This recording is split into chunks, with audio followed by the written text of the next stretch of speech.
Check this out. I know you have always dreamed of performing in Carnegie Hall, so I think this 2023 to 2024 season at Sound Espressivo would be perfect for you. As a platform, we host live online auditions so you can share your music with the entire world.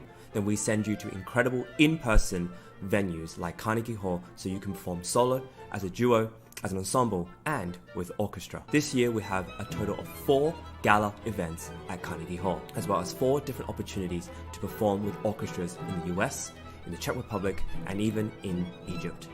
We want to help you fulfill your musical dreams. Go to soundespressivocompetition.com to check out our season and to apply.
Wow, what a great morning coffee.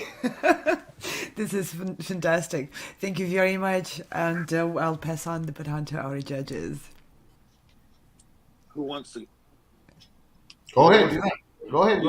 You want me to go first? Okay. I can't pronounce his name. What is his first name? Rajat. Rajat. Is that correct? Rajat. Oh, here it is at the bottom. Okay. Rajat, you're a very talented guy. And the piece, as you know, is quite demanding in many ways. I think your sound is big.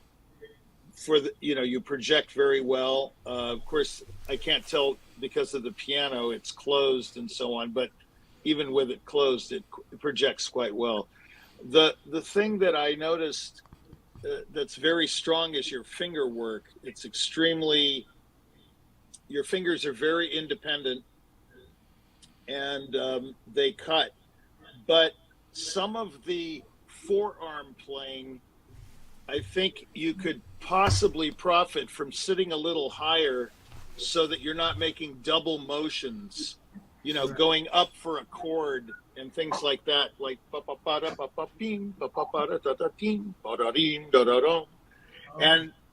and the reason I say that is because if you feel the harmonic impetus in a passage like that, you'll see that you want to go to the downbeat and not delay the downbeat.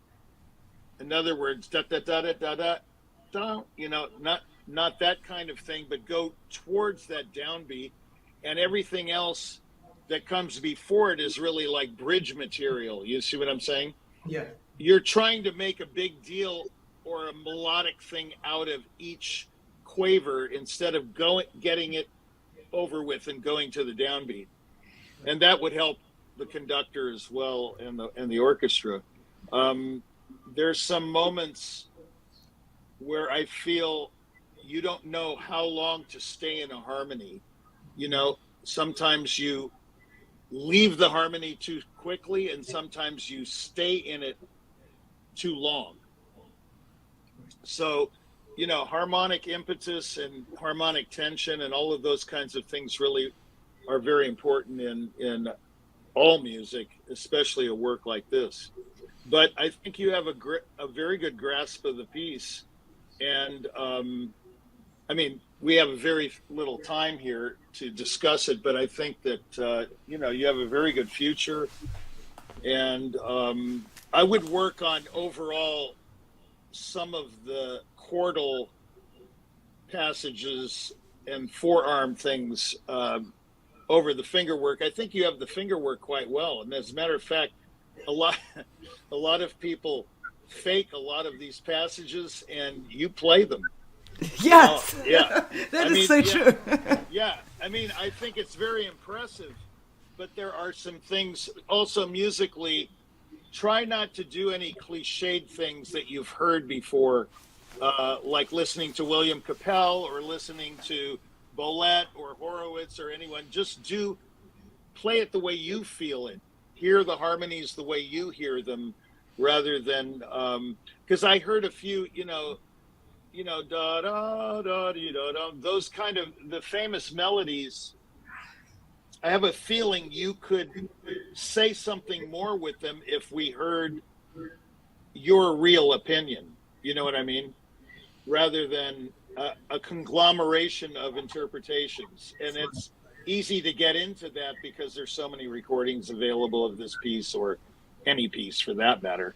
So, say something that's yours, make it yours. And in the opening, with all the arpeggiations, try not to just outline, but because you have the fingers to do that. And later on, you show that where you hit the C minor, yum. That was just brilliant. But the opening is not as hard. And We'd like to hear not just the harmony there, but actual notes. Right. So in a way, and you're not going to hear them with the orchestra sawing away on that melody, they have the theme, the opposite of the third concerto, The orchestra has all the hard stuff there in the beginning. The opposite is true here, and we have to hear that melodic and harmonic stuff in the beginning, not just the harmony. Okay? So, it's kind of a combination, combo burrito, I would call it, you're not doing the same thing all the time, which is good. In other words, the minute I think you're thinking harmonically, you might not be. And the minute I think you're thinking melodically, you might not be. You know what I mean? Right. But that's just my opinion. I'm just saying, it could be even greater. And in the slow movement, don't wait for those downbeats. I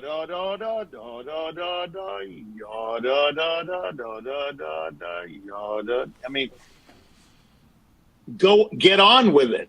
Don't try to make the moving notes more musical than they really are.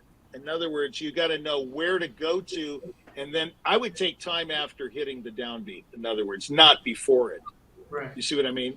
Yeah. So get there and then relax and then move on. Anyway, it's just, you did a great job. There's no doubt about it.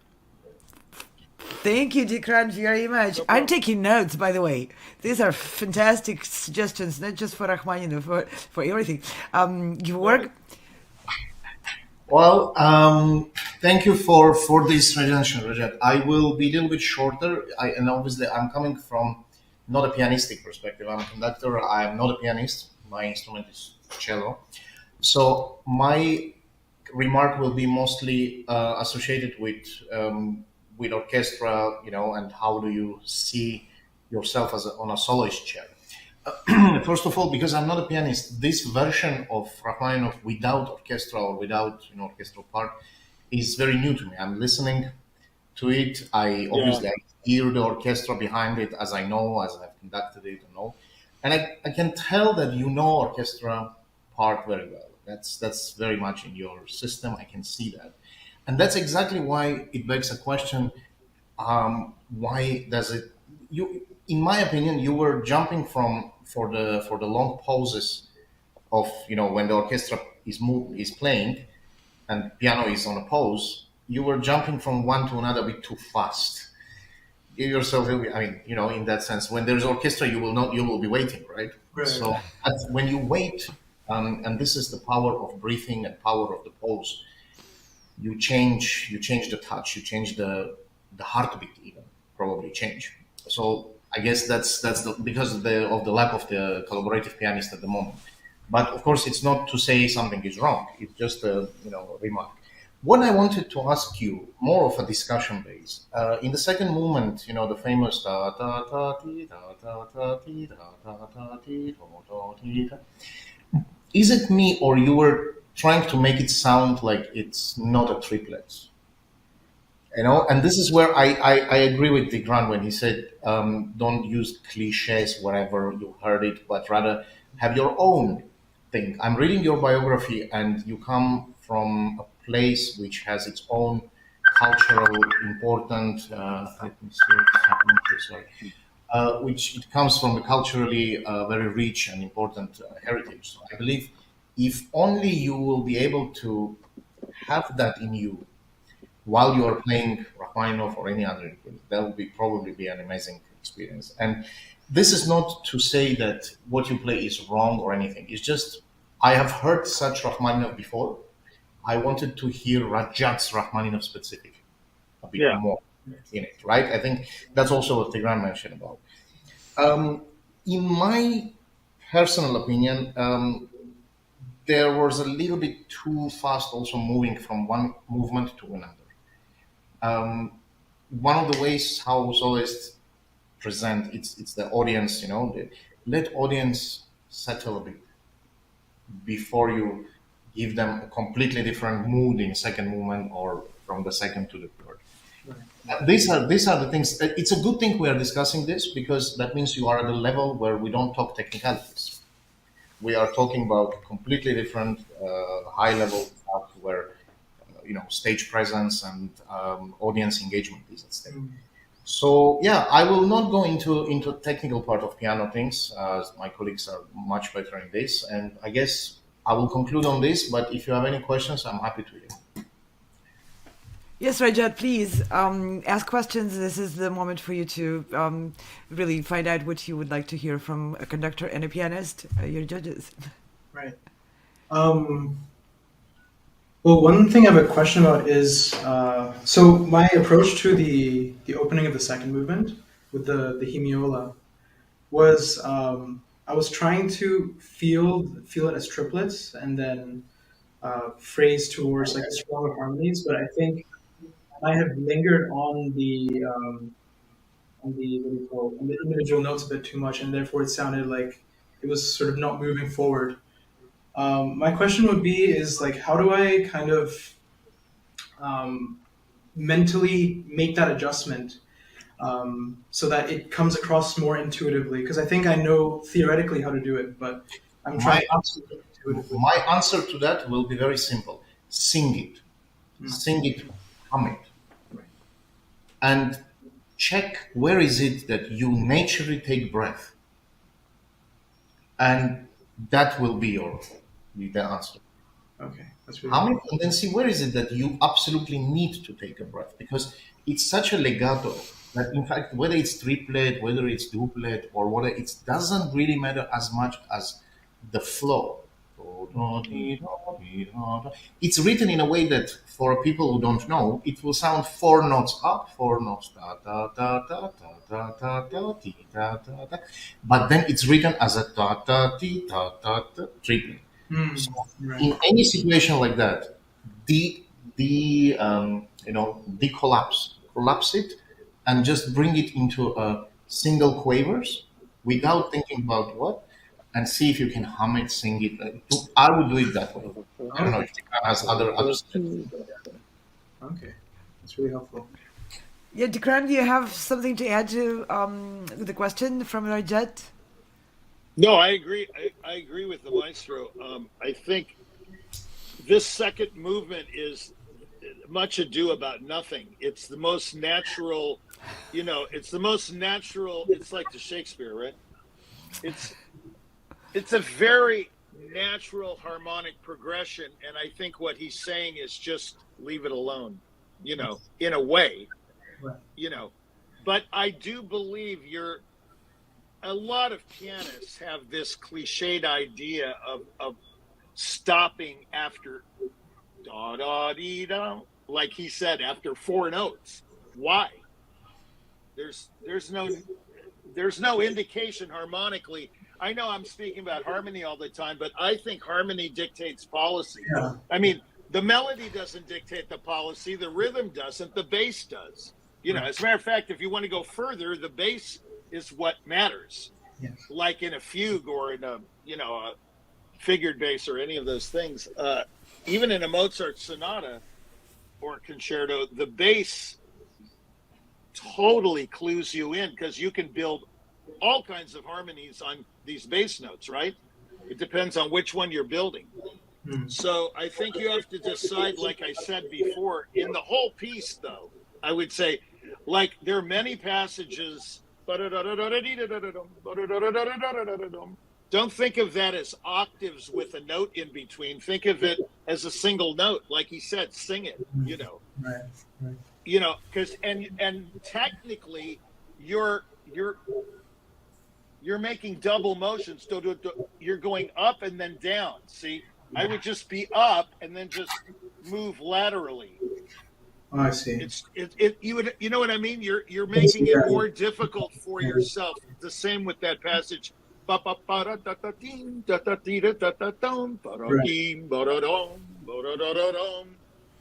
One other thing.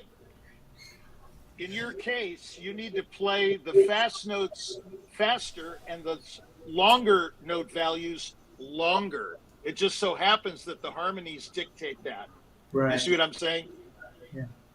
For example, da-dee, da-da-da-dee, da-da. Hold that A flat longer.